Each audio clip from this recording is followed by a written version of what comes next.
ঢাকা টাঙ্গাইল মহাসড়কের এই মুহূর্তের খবর জানাতে আমাদের সাথে যুক্ত হচ্ছেন সহকর্মী এম এ রাজ্জাক। রাজ্জাক, সকালে তুমুল বৃষ্টিতে যাত্রীদের দুর্ভোগ কিছুটা বেড়েছে, কি বলছেন যাত্রীরা, কি ধরনের দুর্ভোগে তারা পড়ছেন জানাবেন।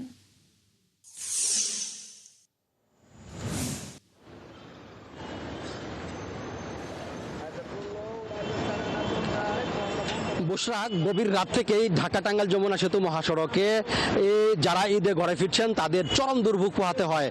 শুধু গভীর রাত নয়, গভীর রাত থেকে দুপুর পর্যন্ত দেখতে পাচ্ছেন যে এই মহাসড়কে একদম গাড়ি থমকে ছিল।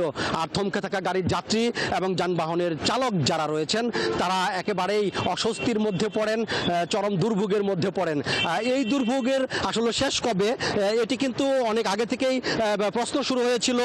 শেষ হবে মানুষ মনে করেছিল 4 লেন হওয়ার পরে, কিন্তু এখন নতুন সমস্যা হয়ে দাঁড়িয়েছে যমুনা সেতু। এটি 4 লেন নয়, 8 লেন করা হলেও এই যানজট কিন্তু থেকে যাবে। টাঙ্গাইলের অংশের যে দীর্ঘ যানজট, এটি কিন্তু যে কোনো উৎসবের আগে এবং পরে চিরচেনার সে যানজট কখনোই শেষ হবে না।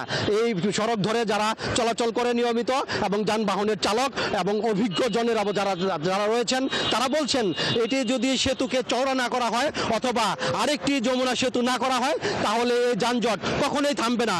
এটি কিন্তু গত কয়েকদিন আগে স্থানীয় সংসদ সদস্য লুৎফর রহমান মতিন, তার মানে হচ্ছে টাঙ্গাইল 4 আসনের কালিহাতির যিনি সংসদ সদস্য রয়েছেন লুৎফর রহমান মতিন, তিনিও কিন্তু সেতু পরিদর্শন এবং যানজটের বিষয়টি জানতে গিয়ে এই বিষয়টি কিন্তু 71-এর ক্যামেরায় বারবার বলেছে যে এই সেতু যদি আরেকটি না করা হয় তাহলে যে চিরচেনা যানজট এটি কখনোই যাবে না।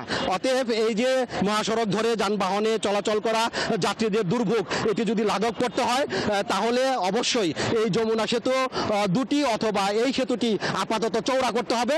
তাহলে এই যে যানজট ঘন্টার পর ঘন্টা আটকা পড়ে মানুষের দুর্ভোগ এটি অনেকটাই কমবে। রাজ্জাক, অনেক ধন্যবাদ আপনাকে। দর্শক, ঢাকা টাঙ্গাইল মহাসড়কের এই মুহূর্তের খবর জানাচ্ছিলেন সহকর্মী এম এ রাজ্জাক।